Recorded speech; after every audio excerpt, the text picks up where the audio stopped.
Welcome back. Now, the United Nations has accused Israel of continuing to systematically hinder aid to Gaza, as local authorities say a forcibly displaced Palestinian has died of hypothermia amid plummeting temperatures. Now, all of this happening in the context of more than a year of a genocidal war being waged by Israel against Palestine. We also know that a number of South Africans have gotten their hands bloodied in this particular campaign and several others as well. And there are a number of organizations that are operating in South Africa and facilitating Israel's actions as well. To discuss this further, we are joined by Paul Hendler, an activist with the Palestine Solidarity Campaign in Cape Town. Good morning. Thank you so much for joining us. Thank you, Zaid, for having me, and Shalom Aleichem to your viewers and your listeners. And I apologize for my throat. All right. We were just discussing before we came online and we came live. There's an organization called TELFED, and this is apparently a branch of the South African Zionist Federation that was created in 1948 to host and care for over 800 Jewish, what this post that I'm looking at calls mercenaries that went from South Africa to partake in the Nakba.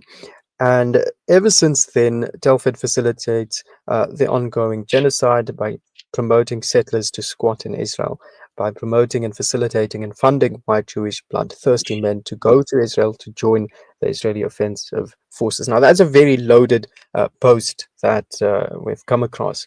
And this, of course, as you mentioned in our chat before going live, was part of a broader situation and a broader network of organizations. From your research, what can you tell us about some of these Zionist organizations that are operating out of South Africa? Yes, the research that I've been involved in with colleagues has been going on for the last 7 years, and there's a network of organizations under the umbrella of the SA Zionist Federation, SAZF, in South Africa, and it covers a very broad spectrum of Jewish communal organizations, but the one specifically related to the marketing, the giving out of information for how you can volunteer to serve in the IDF, and for creating the routes for applying and being approved and eventually being incorporated in, to the IDF, are quite specific. One of the main ones is called SARL, SAR capital EL, which is an international organization, but it's represented by the information department of the SAZF. And it has offices in Quebec and in Johannesburg and Cape Town and in Durban. And TELFED, which you mentioned now specifically, is the branch, as you correctly said, of the SA Zionist Federation in Tel Aviv. And its role is to market for potential volunteers in South Africa, and also to assist people who are immigrating from Australia and South Africa. And it did play an important role during the Nakba, accommodating Zionist fighters in these Zionist militias, as you also correctly said. But in addition to that, there are also more specific organizations that you can go to online. There's a whole plethora of them, in fact, internationally, that you can go to online. You don't have to necessarily walk into an office in any of these cities. One of them, which appears in the Facebook post that you mentioned, is an organization called Mahal, MAHAL. There's also another one called the Lone Soldier Center. All of these you could Google and find very easily. And another area in South Africa with offices in Cape Town and Johannesburg is the Israel Center, where we found specific events where people have recruited, and we found an organization called Garin Zwaba, which is a specifically devoted recruiting organization.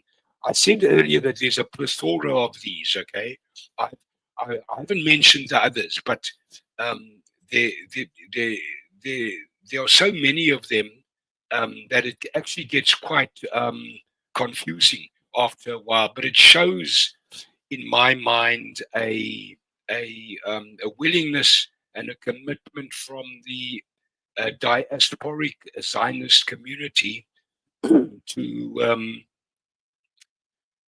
to provide this type of often logistical backup manpower to the IDF, the Israel Defense Force, over decades, starting, as you correctly said, in 48. And I think one of the root causes or drivers of this process has been the fact that Israel's a relatively small economy, and until now, with this year-long genocidal war funded and supported by the United States and the West, it has had to fight very short wars. Blitzkrieg, 1967 is a good example of that. The Six-Day War, because its economy and its manpower can't take the cost of a lengthy war, and it needs some extra logistical support. That said, lone soldiers from our research haven't ever accounted for more than about 5% of the total complement of the IDF. So it's numerically quite limited. Um, I think it's ideologically a very powerful expression of Jewish ethno-nationalism, which is what Zionism is, and it is supported, as I mentioned, by these institutions. Recruitment sometimes even takes place on campuses of private Hebrew schools like Herzliya in Cape Town, King David in Johannesburg. We have comments from people where we've collected in research who've been present when plainclothes IDF recruiters have arrived. Um, and so I think the ideological role is incredibly important in cementing the so-called war effort between the diasporic community and the um, sort of state of Israel itself. Um, so that's quite a long introduction and background to think context that this post that you referred to um, takes place in. And just to complete this introduction, the post also correctly refers to the violation of local South African laws, the Regulation of Foreign Military Assistance Act, which requires that you get permission from the state president before you can serve in a foreign armed force. It has never been got for the over 100 lone soldiers that we've identified in South Africa. And we know that from a reply to a Promotion of Access to Information Act that we received in writing from the National Conventional Arms Control Committee. But in addition to that, there's also the Anti-Terrorism Act, which is being violated by these activities. There's the Prevention of Organized Crime Act, because to promote on an ongoing basis violation of laws is a violation of law itself. It's called racketeering. And then finally, there's I think it's a 2002 domestication of the International Criminal Court Act in South Africa, which violates the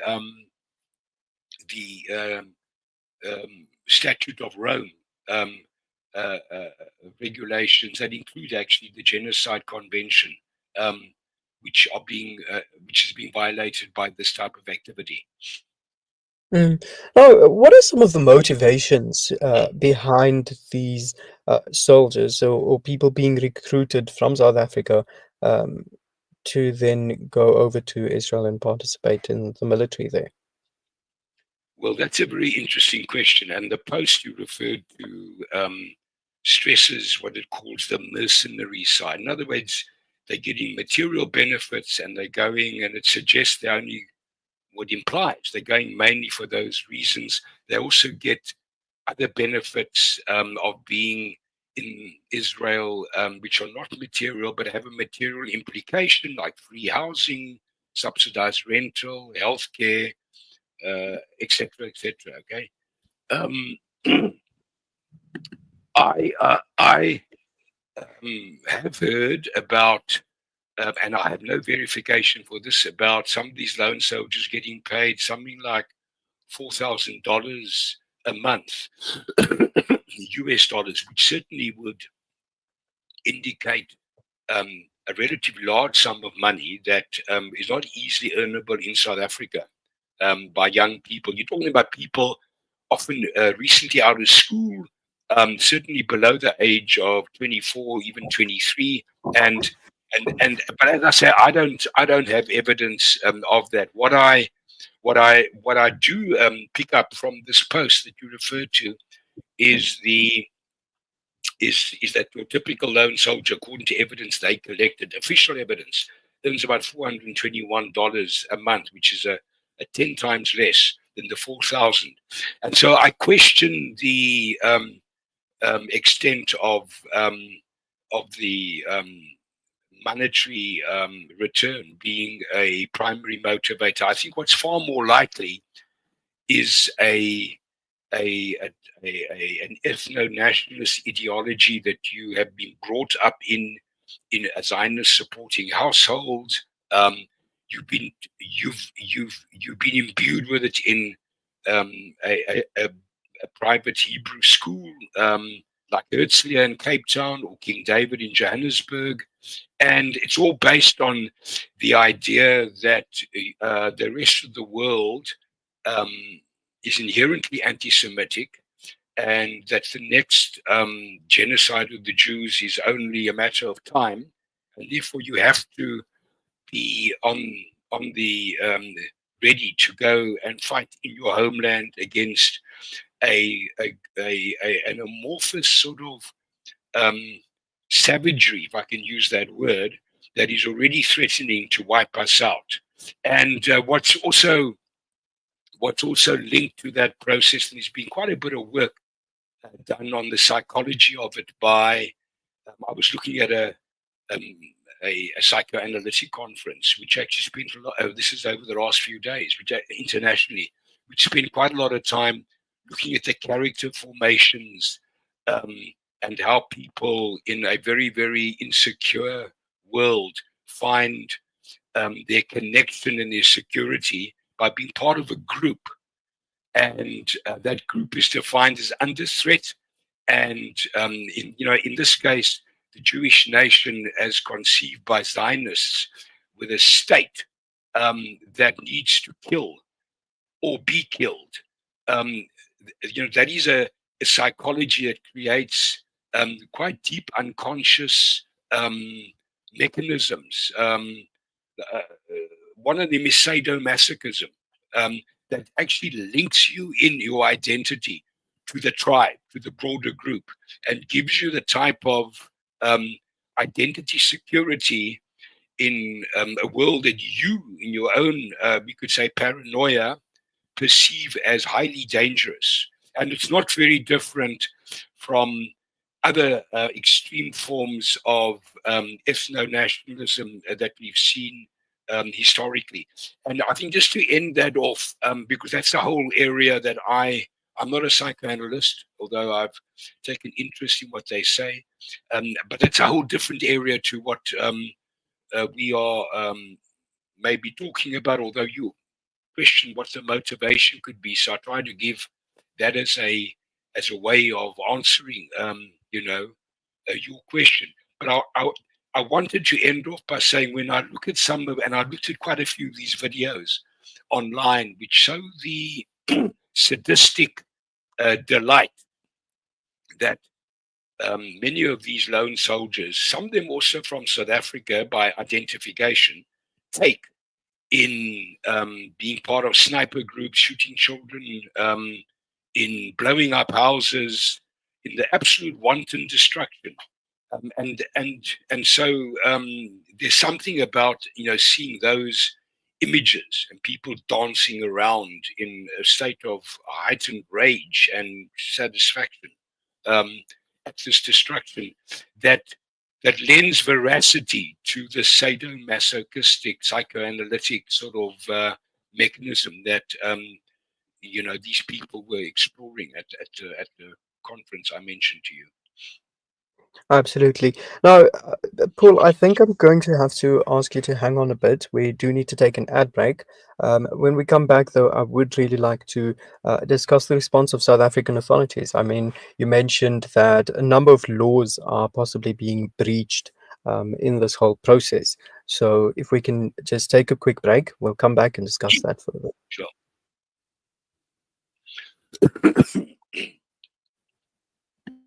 This is Salam Media.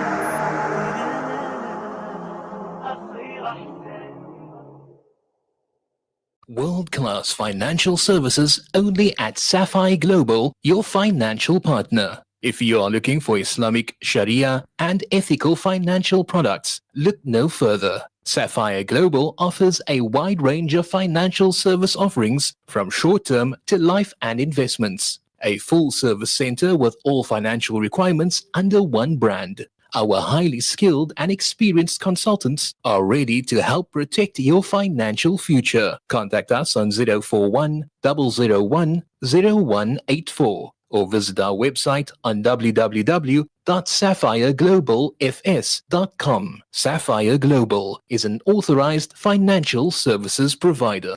Africa, Africa. Africa.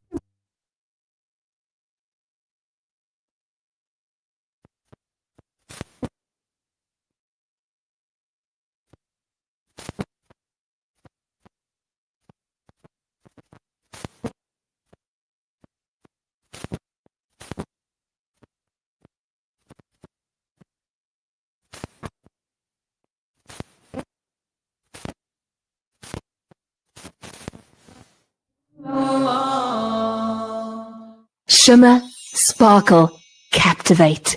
Nothing less than a masterpiece. Droplets of gold inspires precious design. Platinum bursts with intricate freshness. And every pure diamond becomes more than just a girl's best friend. Voda Gold Gem Jewelers, where timeless dreams become a reality. Come to us.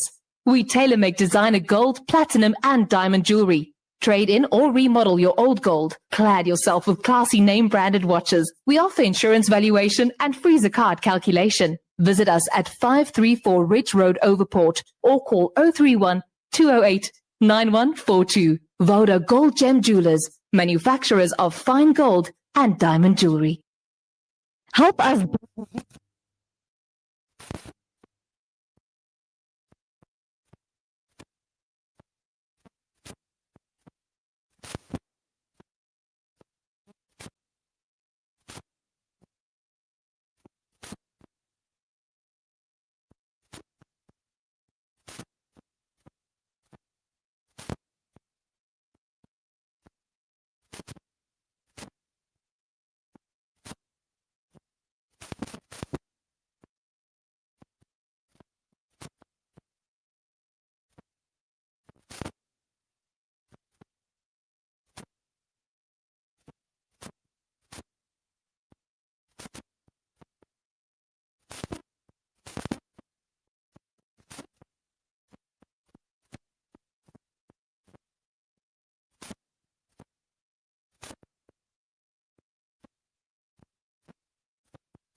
Connect and stay ahead with Salam Media.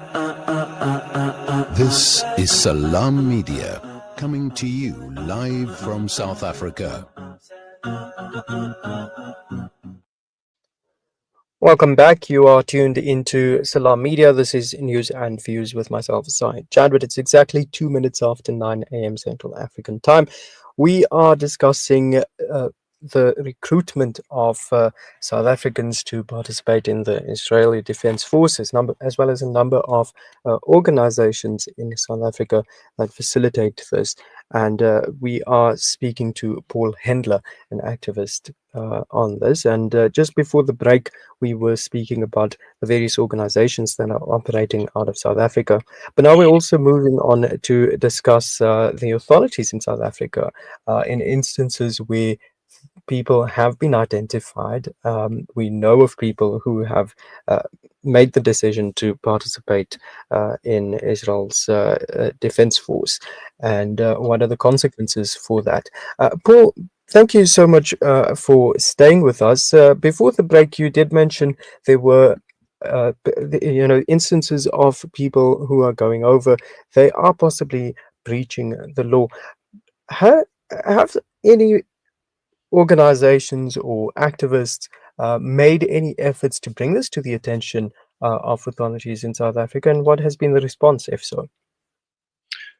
Yes, there've been many intense attempts made to bring this to the attention of the authorities. They go back for over a period of 15 years, and there has been, for all practical purposes, no response. That's quite a indictment of our investigative and prosecutorial authorities, that they don't respond over a period of 1.5 decades. The first submission of charges was about, I think, 70 names. We've got on our list 33 of those names, which I think I shared with you on the fact sheet I sent through to your colleague. The first list was called the Gaza Docket, which was basically produced shortly after what was called Operation Cast Lead 2008 into 2009, which was a major genocidal attack on Gaza by the IDF, although very, very limited numerically in terms of buildings destroyed and lives destroyed and killed compared to now. So that was the first one. That's where I get the 15 years, going back to 2009. In 2014, shortly after another major genocidal attack called Operation Protective Edge, although again, numerically, it's dwarfed by what we've seen over the last year. But again, as I said earlier, these are fairly quicker operations, although they could, in both cases, I think they went on for almost 50 days, but then they stopped. But in that case, we, the group, and a colleague of mine, made a charge against a particular individual, Mr. Goodson, who was part of a weekly Friday protest by Zionists outside Parliament in Cape Town, and they were confronted by a protest for Palestinian rights opposite them, and these people used to talk to each other or taunt each other or whatever, and he openly admitted his pride in serving in the IDF, and the information we collected from the public domain was he actually got a commendation for serving in Operation Protective Edge. And he, his case is quite interesting as a case study of an individual where evidence was submitted by a complainant. The complainant was visited by a member of the investigating authority some months later, who advised him not to pursue the case because there were strong interests that were going to block it and his security might be at stake. But the complainant persisted in this, and officially the response came back from the Western Cape Director of Public Prosecutions that there was insufficient evidence and declined to proceed. More prima facie evidence was then collected from social media. Before these people shut down their social media accounts, there's a wealth of prima facie evidence that can be found, just as a point of note. And this was then resubmitted again to the National Director of Public Prosecutions with a request to review the Western Cape's director's decision, which was done because the National Director then ordered the Western Cape Director to relook at this. And obviously, there was some merit to our request for a review. And this went on for several years, and eventually the decision of the Western Cape director came back. I think it was in a couple of years ago only. So we're talking about 2014 to 2022. That's a good 8 years, where they still declined to prosecute because of insufficient evidence, allegedly. And the national director is still sitting on making her decision on this. And we're now heading into 2025. So there's all sorts of indications of stalling in the first case, but in the second case that we've done our homework as best we can as citizens, which I think you can see the evidence of in the documents I sent through to your colleague. And so it's going to require quite a substantial explanation to why they can't go ahead. Now, in addition, I just mentioned that because it's a very good case study of the point I've been making. But in addition to that, we identified between, I think it was 2019 and now, a further 33 or 34 lone soldiers from the social media things that we've done. And we compiled a second docket, if you like, called the SA Zionism Terrorism Corridor Probe, which was submitted in 2022 to the NPA. We don't have a response to that yet, 2 years later. We've updated it because we're getting information all the time. We have had a meeting with them in Cape Town recently, at which they agreed to attend to this matter urgently, have a follow-up meeting within a week, and also agreed to issuing a joint press statement about that meeting, just factual statement. They reneged on that a day before the media statement was supposed to go out, and we're still trying to find when they will, realize their commitment for the follow-up meeting with their higher-up people. That meeting included the Hawks also, by the way, the higher-up people who can actually are senior enough to give us authoritative answers. All right. I mean, there is so much that can actually be unpacked here. I mean, it's one thing to take Israel to the International Court of Justice and try to make a case for genocide, but then when you're presented with evidence of your own citizens breaching your own laws, possibly, then one explains that in action. But of course, that's all we've got. All the time we've got to discuss this morning, and unfortunately we'll have to revisit this at a later time. But thank you so much for your time this morning. Pleasure. All the best.